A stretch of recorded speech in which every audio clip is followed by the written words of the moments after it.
Frisco, Michael Irvin spent last week in fear of having contracted throat cancer, but on Sunday morning the Pro Football Hall of Famer and Dallas Cowboys icon announced via Instagram that he has been cleared.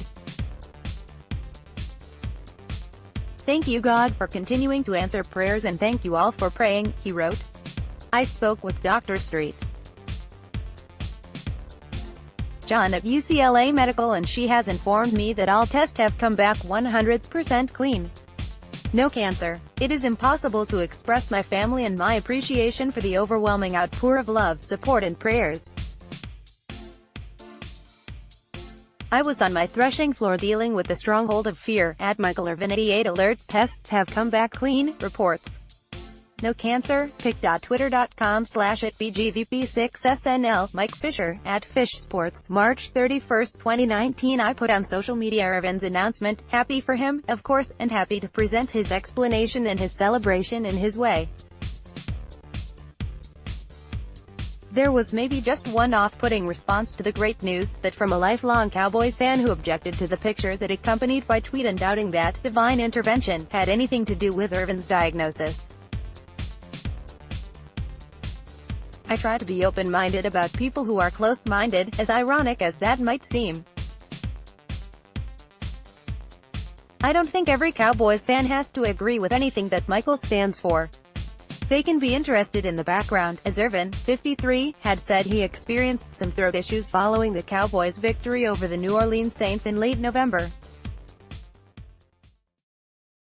"I was so elated and hyped, I lost my voice and the problem persisted for almost 2 months. Irvin wrote last week. After visiting some of the best throat doctors, they thought it to be wise to take a deeper look at the situation. They can be interested in the family background that led to Michael's concern. Irvin underwent a throat biopsy with concern that he might be a victim of the same throat cancer that took his beloved father Walter at the age of 51. Irvin also had a brother pass away due to stomach cancer in 2006 at the age of 46. They can be moved by Irvin's testimony to me about his admiration for his father. He was working up on those roofs 6 days a week, and he was working in the pulpit on the 7th day, Michael will say. My dad was my Superman. They can even, if I am fortunate enough to have struck a chord in my reporting, be moved by my theme from last week, that now it might be time for Michael Jerome Irvin to be Superman, too." At Michael Irvin 88 from the hospital in L.A.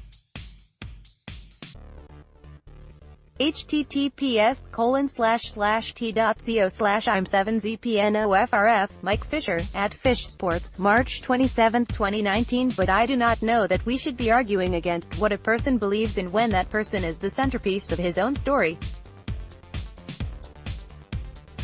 Irvin's faith has always been important to him. When Walter died, the patriarch of a mixed family that totaled 17 children, young Michael became the father figure in the family, and then did so for so many players at the University of Miami, and then did so many players with the Dallas Cowboys, and is still doing so many other people he's touched in his remarkable life.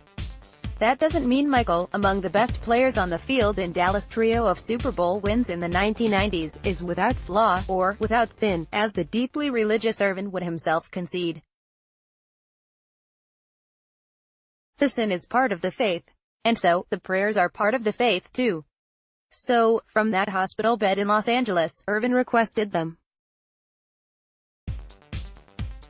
My faith tells me whenever you face great fear you go to your greatest power, he wrote. Mine is God. I am asking all who will. Could you please send up a prayer to help my family and I deal with whatever the results may be? Thanks for your thoughts and prayers in advance. Asking for prayers was a humble request from Michael Irvin. And I think even non-believers should return that humility by respecting his faith in those prayers, and his faith in general.